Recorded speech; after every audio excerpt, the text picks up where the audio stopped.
Because it is the word of God. वो प्रभु का वचन है, मैं कुछ उसमें ऐड नहीं कर सकता, उसमें से डिलीट नहीं कर सकता। It is just the word of God. कभी कभार जब हम परमेश्वर के वचन को पढ़ते हैं तो हमें लगता है कि इतना कठोर क्यों है करके। जब ऐसा लगता है इसका मतलब है परमेश्वर का वचन हमें हमारी स्थिति का बारे में बताने के लिए आईना दिखा रहा है हमको, दैट वी मे अंडरस्टैंड, कि हम समझे कि हम कहाँ खड़े हैं हमारी मसीहत में। लेकिन निराश होने की कोई बात नहीं है, आशा का दिन है। He gave us hope.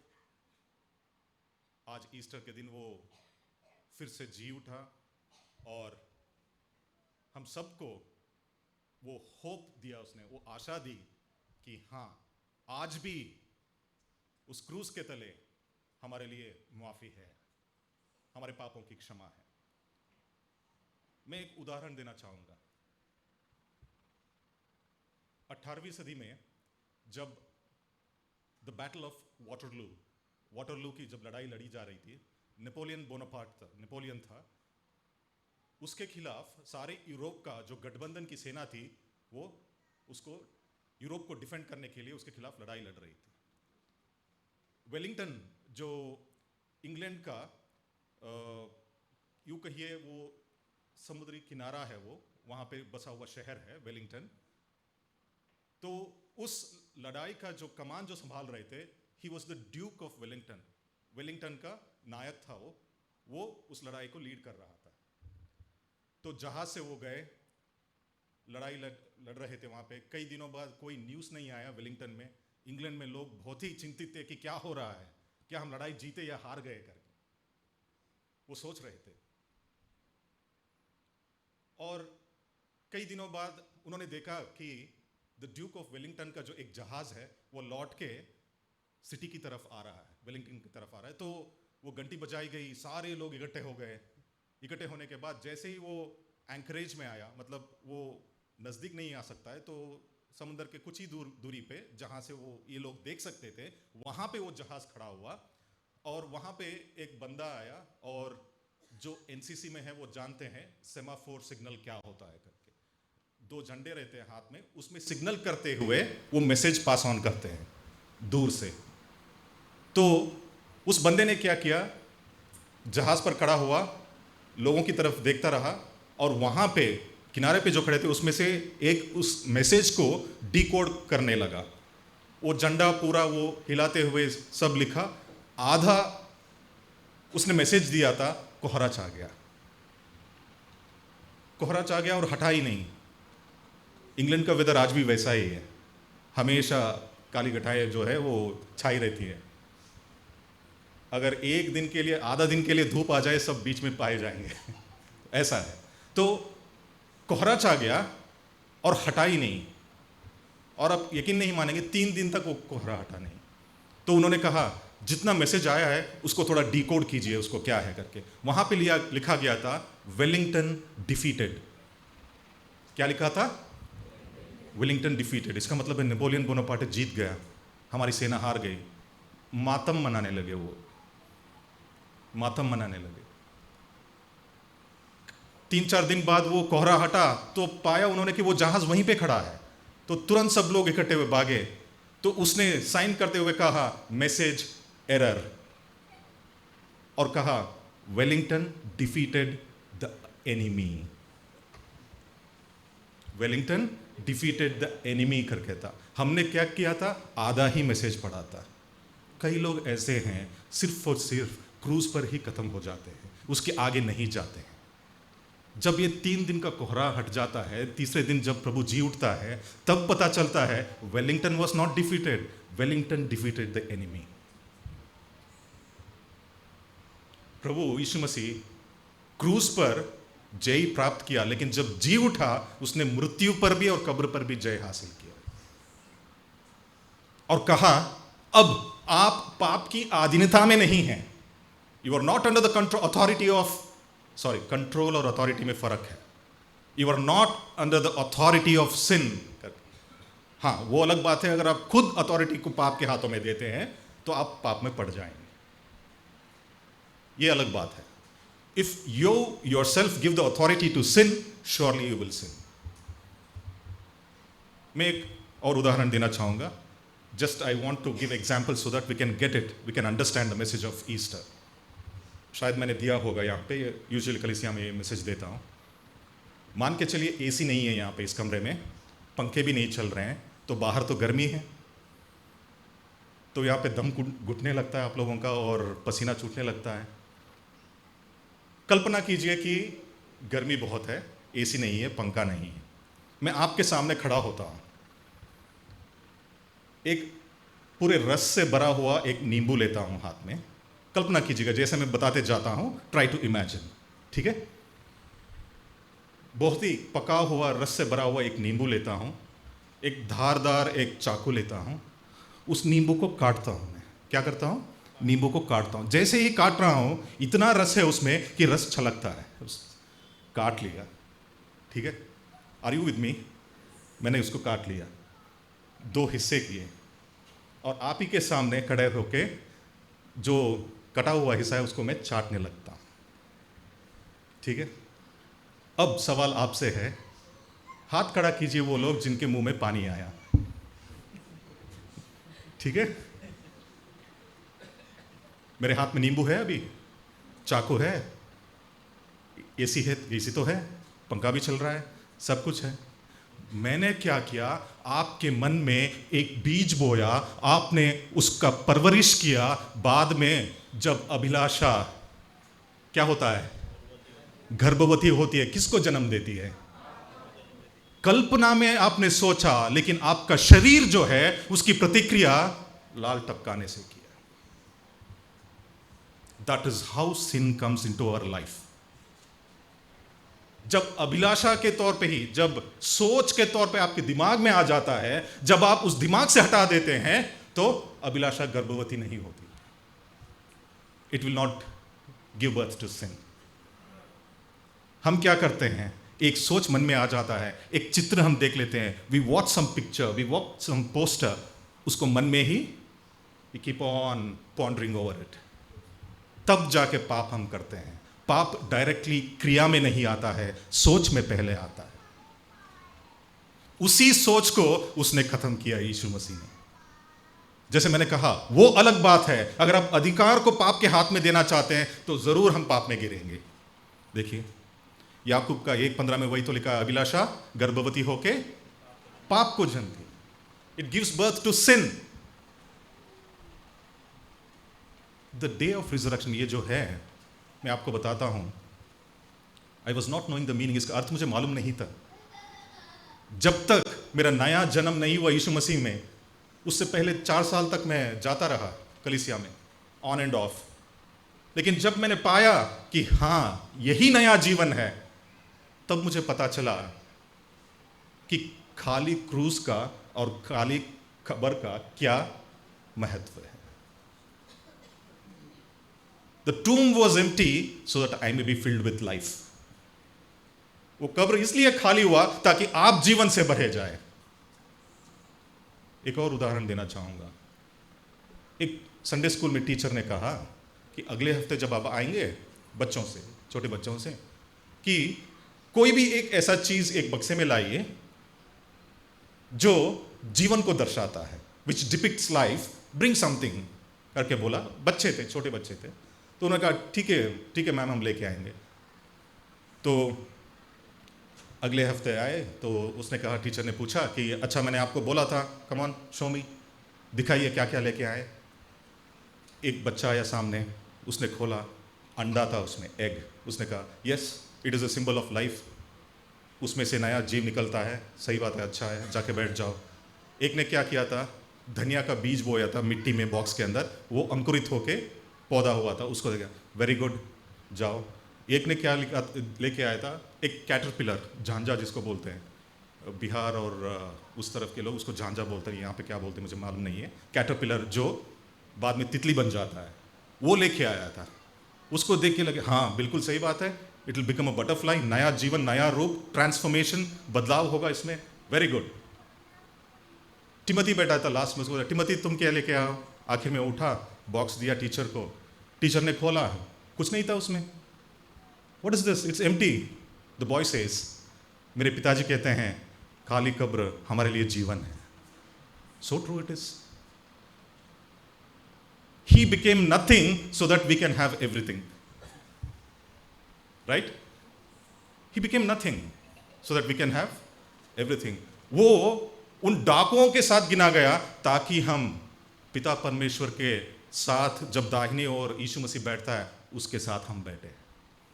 वो गिना गया डाकुओं के साथ, लेकिन हम गिने जाएंगे परमेश्वर के पुत्र के साथ। That was the greatest sacrifice what he gave. देखिए, और वो कहता है, अब कृपया पढ़िए इब्रानियों का 10 और उसका 9 और 10। इब्रानियों का 10, 9 और 10।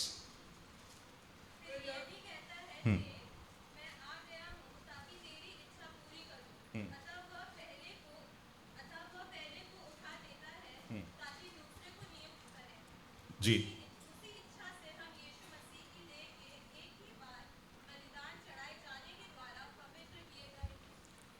कैसा बलिदान? एक ही बार। अगर आप पुराने नियम में देखेंगे, कई बार बलि चढ़ाए जाते थे। वो पाप को हटा नहीं देते थे, पाप को छिपा देते थे। पुराने नियम के सारे बलियां जो हैं, चाहे वो प्रायश्चित बलि हो, पाप बलि हो, कुछ भी हो, it used to cover the sins, it never used to atone the sins. वो सिर्फ ढांप देते थे उसको। लेकिन यहां पे लिखा गया है, एक ही सिद्ध बलिदान के द्वारा, जो यीशु मसीह चढ़ाए जाने के द्वारा, आज हम अनंत जीवन के भागीदार हैं, वारिस हैं। देखिए,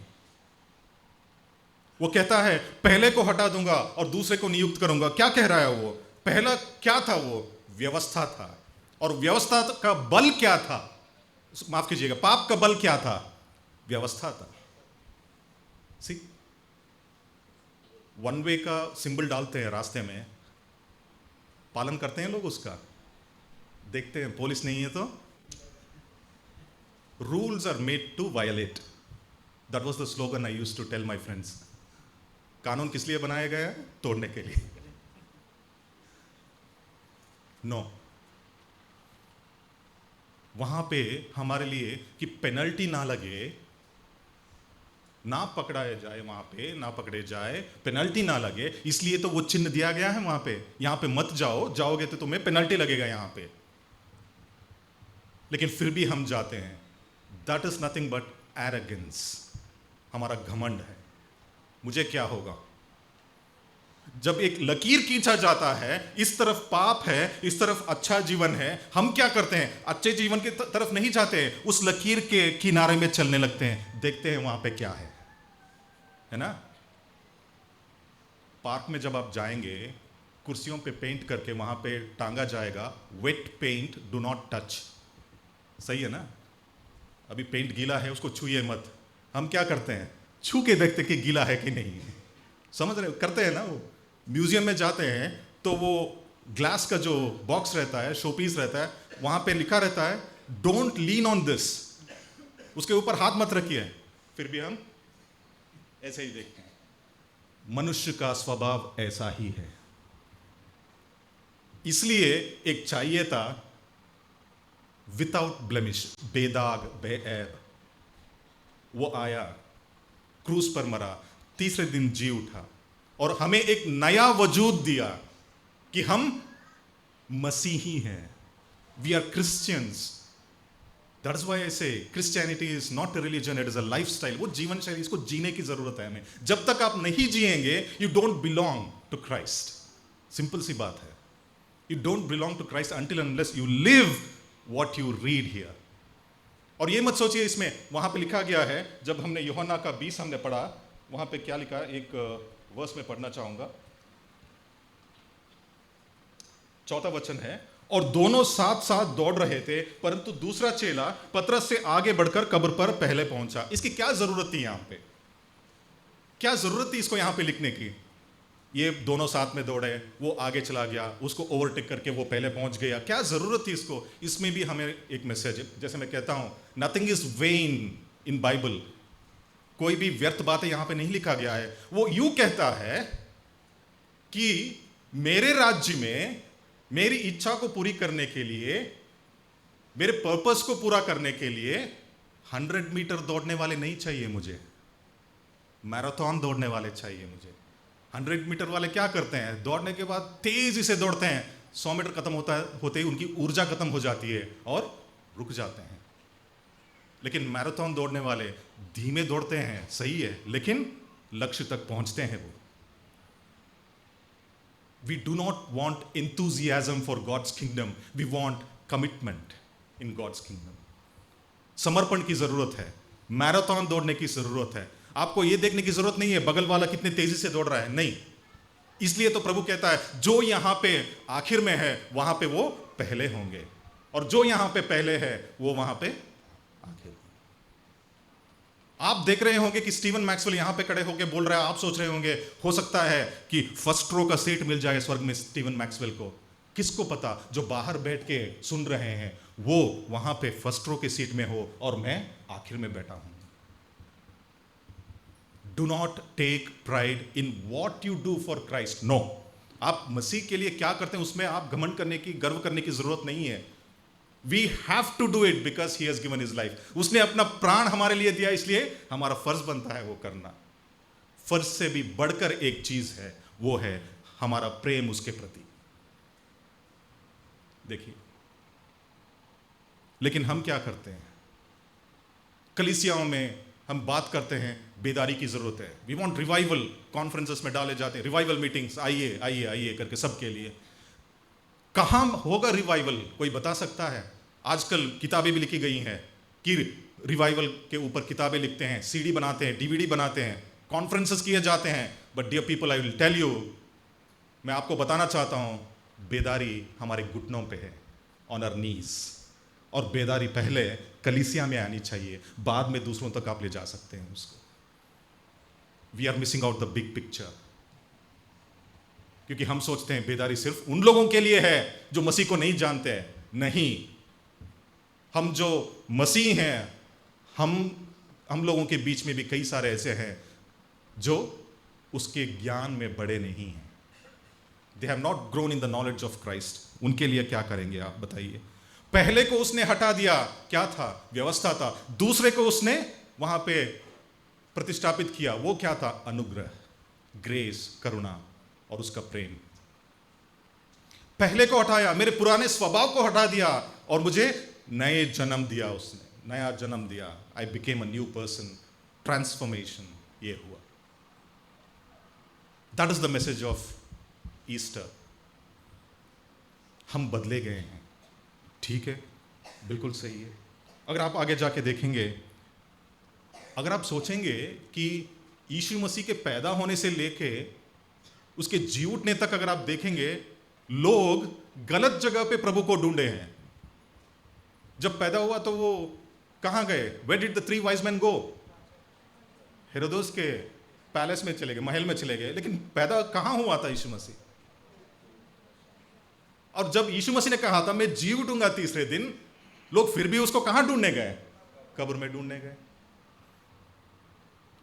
मनुष्य जाति का यही है, we use our own wisdom and intellect, thinking that शायद यहां पे होगा। लेकिन जब आप पवित्र आत्मा की अगुवाई में चलेंगे, आप सही जगह पे पाए जाएंगे। मैं भी कहीं और ढूंढ रहा था प्रभु को, नजात को कहीं और ढूंढ रहा था मैं। ये लाइव टेलीकास्ट हो रहा है तो नाम नहीं लेना चाहूंगा। कहीं कहीं जगह गया, कई लोगों से मिला, लेकिन मुझे कहीं जवाब नहीं मिला मेरे सवालों का। बाइबल में मिला।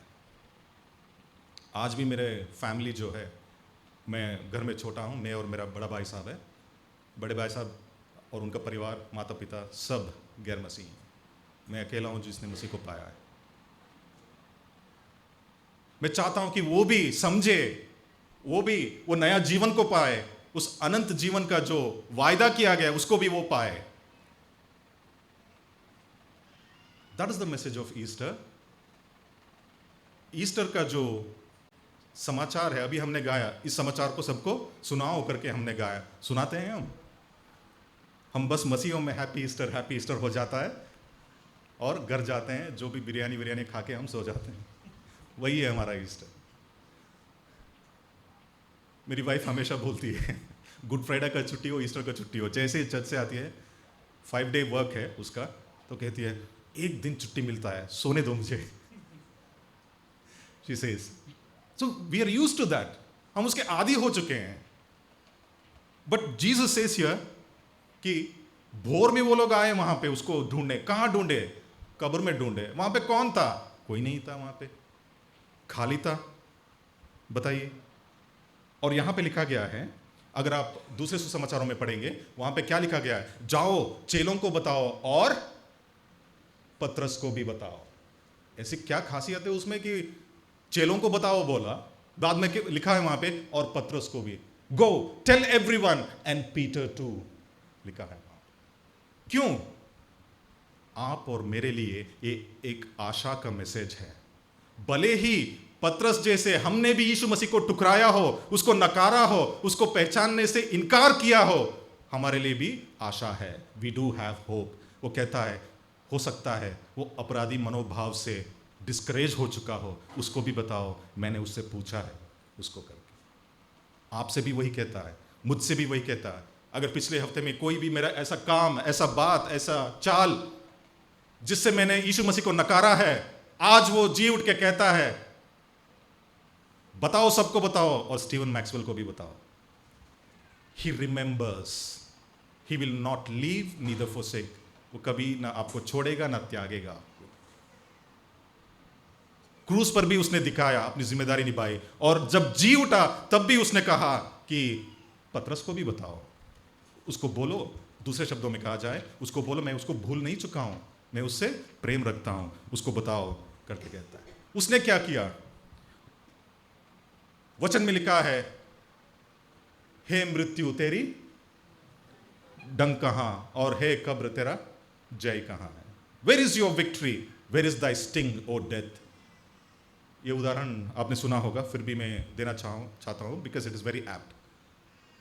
छोटा बच्चा था, उसको मधुमक्खी से एलर्जी था. उसको, वो अपने पिता के साथ कार में जा रहा था, तो देखा कि किसी ने मधुमक्खी के छत्ते पर पत्थर मार दिया था, तो सब उड़ रहे थे इधर उधर. उसको देख के पिता क्या करता है, गाड़ी के शीशे को ऊपर कर लेता है. ऊपर करके जब वहां पे जाता रहता है, तो सामने से अंदर एक मधुमक्खी घुस चुका है, वो उनको मालूम नहीं था. जब सामने से वो उड़ता है, बेटा चिल्लाता है, पापा पापा ये देखो अंदर आ चुका है ये करके. तो ड्राइव करते करते उसका पिताजी क्या करता है, एक हाथ से उसको ऐसे पकड़ लेता है इसको, और 2 मिनट बाद उसको ऐसे छोड़ देता है. जैसे ही छोड़ देता है, फिर वो उड़ने लगता है. फिर बच्चा चिल्लाने लगता है, अरे अरे ये तो आपके हाथ से छूट गया. तब पिता कहता है कुछ नहीं करेगा वो, क्योंकि उसका डंक मेरे हाथ में है. God has taken the death of sting upon himself. We need not fear. हमें डरने की जरूरत नहीं है. शैतान कैसे दहाड़ने वाले सिंह के समान घूमता फिरता रहता है, सिर्फ उसका दहाड़ है बस. क्यों? क्योंकि उसके जबड़े को ऑलरेडी यीशु मसीह ने तोड़ दिया है जी उठने के द्वारा. और अगर आप देखेंगे वहां पे 7वें वचन में, 7वां वचन पढ़िए, दिस इज वेरी इंपॉर्टेंट.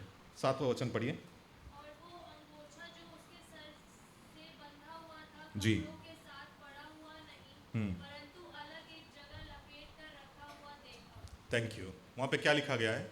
2 कपड़े थे, एक उसके शरीर को लिपटा गया था, और दूसरा सर को. जो शरीर को बांधा गया था उसको वैसे ही वहां पे रखा गया था, और ये जो सर पे बांधा होता उसको अलग रखा गया था. अगर आप कमेंट्रीज देखेंगे तो वहां पे एक और चित्रण दिया गया है उसका. उसको समझने के लिए यहूदी एक प्रथा है, सब ऐसे जैसे मैं बोलता हूं, it is not coincidence, everything has a meaning. यहूदी प्रथा में जब खानसामा अपने स्वामी के लिए खाना पकाता है किचन में, टेबल पे सजा के, जैसे आप होटल में जाके बैठते हैं तो नैपकिन्स वगैरह सजा के रखा रहता है ना. I am not talking about serviettes, वो पेपर नैपकिन के बारे में बात नहीं कर रहा हूँ. जो स्टार होटल्स में जाएंगे तो अलग अलग डिज़ाइन में उसको वो रखेंगे नैपकिन को, वैसे ही नैपकिन को रखा रहता है. जब स्वामी बैठता है खाना खाने के लिए, वहाँ पे डाइनिंग रूम में एक ऐसी जगह बनी रहती है जहाँ पे वो खानसामा खड़े होके स्वामी को देख सकता है, लेकिन स्वामी खानसामे को नहीं देख सकता. ऐसे एक पिलर बना रहता है, तो खानसामा वहाँ पे खड़े होके देखता रहता है कि स्वामी ने खाना खा लिया कि नहीं खाया. जब वो खा रहा है, मान के चलिए आज के ज़माने में बात करें, कोई फ़ोन कॉल आता है और तुरंत उसको जाना पड़ता है. अगर उसने नैपकिन को नैपकिन तो यहाँ पे फिक्स किया रहता है, यहाँ पे फिक्स किया रहता है, उसको अगर ऐसे ही रख के वो चला जाता है, इसका मतलब है वो दोबारा नहीं आएगा उस खाने को खत्म करने के लिए। तब खानसामा आके उसको सब हटा देता है। लेकिन अगर उसको तय करके वहां पे रखा गया है, इसका मतलब है वो दोबारा आएगा। यहां पे अंग्रेजी में लिखा गया है, मैं पढ़ूंगा, and the napkin that was about his head not lying with the linen clothes. कब्र का जो उसका शव का जो कपड़ा था उसके साथ नहीं था, कहां था, but wrapped together in a place by itself. उसको तय करके रखा गया था। इसका मतलब है दोबारा आएगा वो दोबारा। He gives every indication to us that he's going to come again. वो सारे संकेत देता है, वो सारा सटल मैसेजेस भेजता है कि वो दोबारा आएगा। लेकिन हमारा जीवन ऐसे जी रहे हैं क्या, उसी आशा में कि हाँ दोबारा आएगा, हम जाएंगे उसके साथ? लगता तो नहीं है। मैं एक चीज बताता हूं, आप उसको एक्सपेरिमेंट के तौर पे, जवान जो बच्चे हैं उसको कीजिएगा। They are good at media and everything.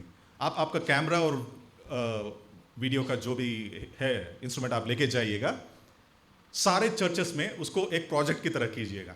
जब कलीसिया खत्म होती है और लोग चर्च से बाहर निकलते हैं, उनके चेहरों को शूट कीजिएगा थोड़ा सा। कैसा लगता है? ऐसा लगता है कि 2 घंटे पादरी साहब ने उनको बिठा के टॉर्चर करके बाहर छोड़ा है। उदास होके निकलते हैं। अरे हम बता दे तो हैं प्रभु के हैकल में आए हुए हैं, प्रभु से मुलाकात करके जा रहे हैं, वो खुशी छलकती ही नहीं है हमारे चेहरे से। चलो यार छूटा, हम बाहर निकलेंगे अभी, let me get some fresh air करके निकलते हैं। लोगों को क्या पिक्चर दे रहे हैं हम? अरे ऐसा होता है क्या कलीसिया? अंदर जाके लोग हंसते हुए, विश करते हुए अंदर जाते हैं, जब बाहर निकलते हैं तो ये जो भव्य रहते हैं ऐसे रहते हैं। क्यों? That is the state of Christianity today. वो आशा का मैसेज, जो ईस्टर का मैसेज है, हमारे जीवन में दिखता ही नहीं है। That is what Christ wants us to do. सुनाओ इस मैसेज को, टेल एवरीवन। स्पीकर पे नहीं, तुम्हारे जीवन के द्वारा बताओ सब लोगों को करके वो बोलता है। देखिए, लेकिन जब वो फिर जी उठ के स्वर्ग में चला गया, उससे पहले यूहन्ना का 14 में क्या कहता है? चिंता ना करो, अभी तो मैं तुम्हारे साथ हूं, तुम चिंता मत करना। कोई इसको पढ़िए, यूहन्ना 14 और उसका 26, जॉन 14:26। परंतु सहायक अर्थात पवित्र आत्मा जी। जिसे पिता मेरे नाम से भेजेगा, वह तुम्हें सब बातें सिखाएगा, जो कुछ मैंने तुमसे कहा है, जी। वह सब तुम्हें स्मरण कराएगा। कौन कराएगा? स्मरण कराएगा कौन? सिखाएगा कौन? पवित्र आत्मा। सहायक है, गाइड है, हमारा अगुवा है। मैं एक उदाहरण देना चाहूँगा। आप देहातों में गए, गांवों में गए हैं, आप वहाँ पे आप देखते हैं जब शहर से दूर रहता है गांव में भी गाड़ियाँ रहती हैं, उनको पेट्रोल की ज़रूरत होती है, तो दुकानों में, छोटे छोटे दुकानों में आपने पेट्रोल के बोतल देखे होंगे। Is it the pure petrol? वो प्योर पेट्रोल है क्या? वो, उनको भी पैसे कमाना है, तो वो क्या करते हैं उसमें? मिट्टी का तेल मिलाते हैं या कुछ और मिला लेते हैं, लेकिन उसी दाम में बेचते हैं जो पेट्रोल का दाम होता है। यूं कहीं 10 रुपए ज़्यादा में बेचते हैं। अब ये कल्पना कीजिए कि आपको किसी ने फेरारी कार दिया आपको, ठीक है, करोड़ों की कीमत की गाड़ी है, आप जा रहे हैं उसको ड्राइव करके, पेट्रोल खत्म हो जाता है, क्या आप उस देहात में जो बेच रहा है वो पेट्रोल बोतल से लेके डालेंगे उसमें? क्यों बताइए? क्यों? क्यों? क्योंकि महंगी गाड़ी है वो। अगर उसको डालेंगे तो क्या हो जाएगा? खराब हो जाएगा, इंजन खराब हो जाएगा। Dear people, the manufacturer of this expensive vehicle is our God. Do not spoil it, do not destroy it by taking the fuel of the world. अब ये जो जगत का ईंधन है उसको लेके इस महंगी गाड़ी को खराब ना कीजिए आप। तो ईंधन कौन सा है आपके लिए? परमेश्वर का वचन, उसको लीजिए। और उसको फंक्शन करने के लिए कौन सहायक होगा आपका? पवित्र आत्मा सहायक होगा। The most expensive creation and the most valuable creation by God is man. सबको उसने अपने मुंह के द्वारा सृष्टि की, लेकिन मनुष्य को अपने हाथों के द्वारा सृष्टि की। क्यों? वो चाहता था कि मनुष्य जो भी काम करे और उसमें सफलता पाए, उसमें मेरा फिंगरप्रिंट हो उसमें, इसलिए अपने हाथ से हमको बनाया। लेकिन हम क्या करते हैं? सारे अचीवमेंट्स में हम अपने आप की तारीफ करते हैं। वेल, मैंने 8 घंटे पढ़ाई की इसलिए मैं फर्स्ट रैंक आया।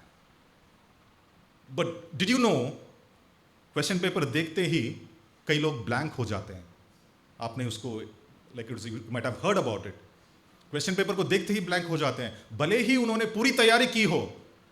उसके लिए भी परमेश्वर का अनुग्रह चाहिए, ताकि आप उन चीजों को ना भूले जो आपने सीखा है।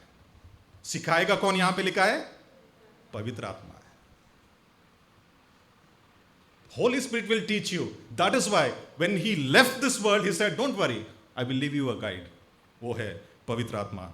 और वो सारा जो चीज हमें चाहिए, उस सब को सिखाने के लिए, हमें समझाने के लिए पवित्र आत्मा हमारे संग है। लेकिन हम उसी को छोड़ के बाकी सबको अपनाने में माहिर हैं। We don't want the Holy Spirit to be with us. क्यों?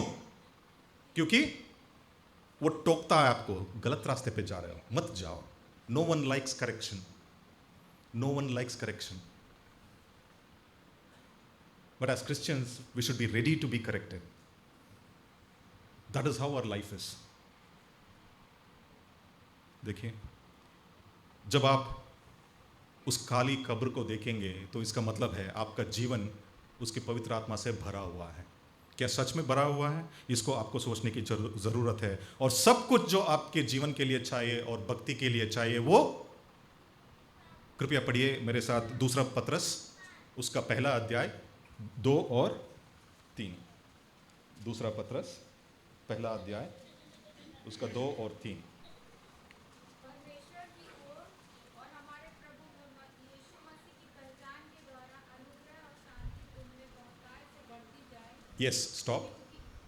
क्या लिखा है वहां पे? हमारे प्रभु यीशु की पहचान, क्या बढ़ाया जाए? अनुग्रह और शांति। अनुग्रह और शांति अगर आपको चाहिए तो किसके ज्ञान में?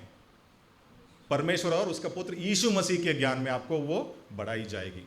It will multiply only in the knowledge of Christ and God the father. उसमें आपको सेलेक्ट करने की ऑप्शन नहीं है, दोनों ही जरूरत है आपको। It is a must, mandatory है। और पढ़िए। क्योंकि उसकी ईश्वरीय सामर्थ ने सब कुछ जो जीवन और भक्ति से संबंध रखता है, जी, हमें उसी की पहचान के द्वारा दिया है। यहीं पे रुकिए। क्या किया गया? अगर आप अंग्रेजी में पढ़ेंगे, वहां पे लिखा गया है according as his divine power has given, past tense है ये। इस जीवन के लिए और किसके लिए?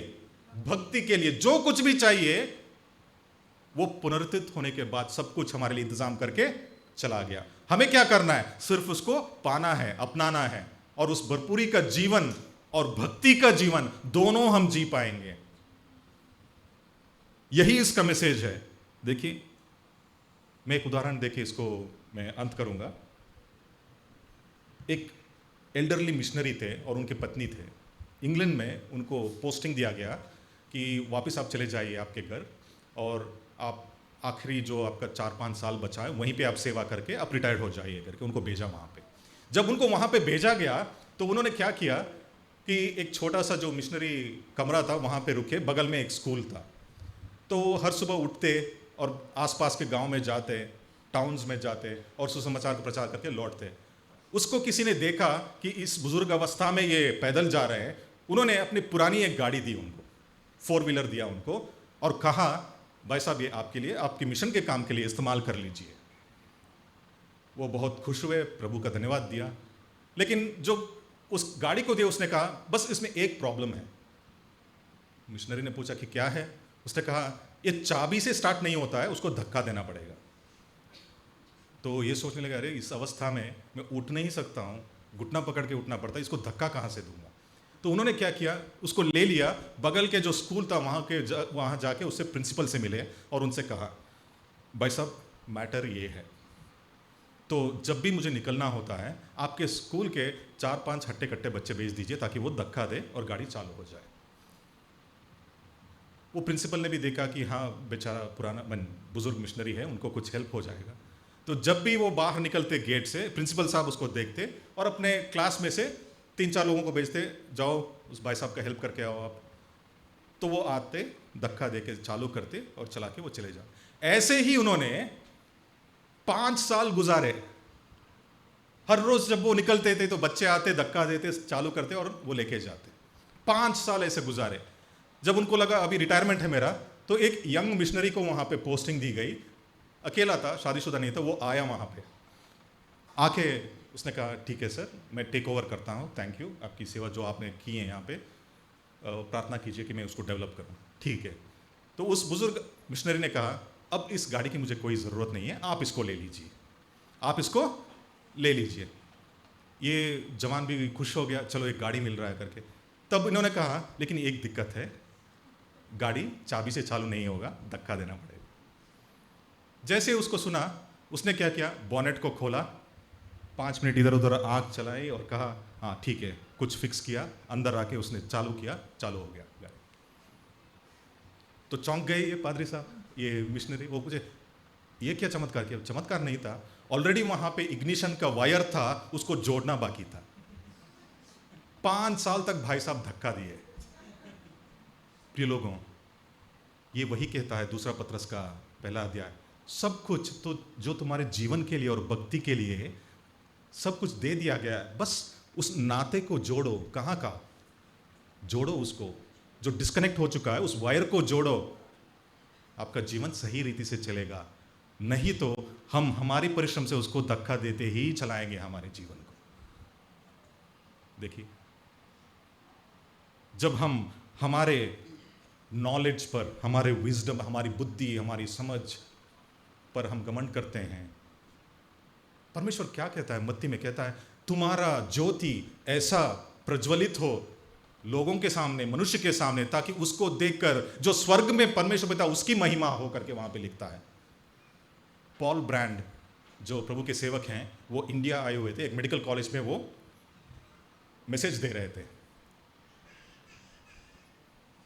थे। तो बगल में एक दिया रखा हुआ था, अचानक से वो धुआं देने लगा। तो उन्होंने कहा इससे भी हमें सबक है, आप सुन लीजिए करके उन्होंने कहा।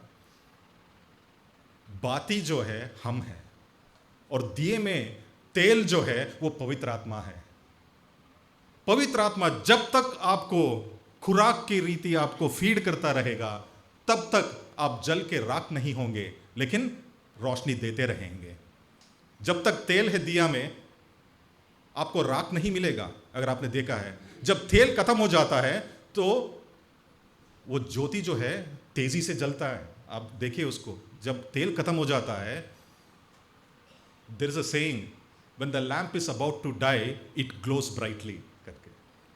खत्म होने के कगार पर वो ज्यादा ज्योति देता है, लेकिन जब तेल खत्म हो जाता है वो धुआं उड़ाना लगता है, धुआं देना लगता है, साथ में वो जल के राख होने लग जाता है।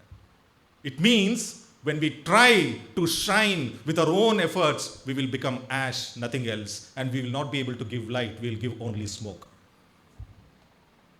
वो ना हो, इसलिए वो जी उठ के पवित्र आत्मा को हमें दे के गया, ताकि हम ज्योति के समान प्रज्वलित रहे दुनिया के सामने। उसको देख के लोग जो स्वर्ग में हमारा पिता परमेश्वर है उसकी महिमा करे। प्रभु हम सबको आशीष दे। Thank you.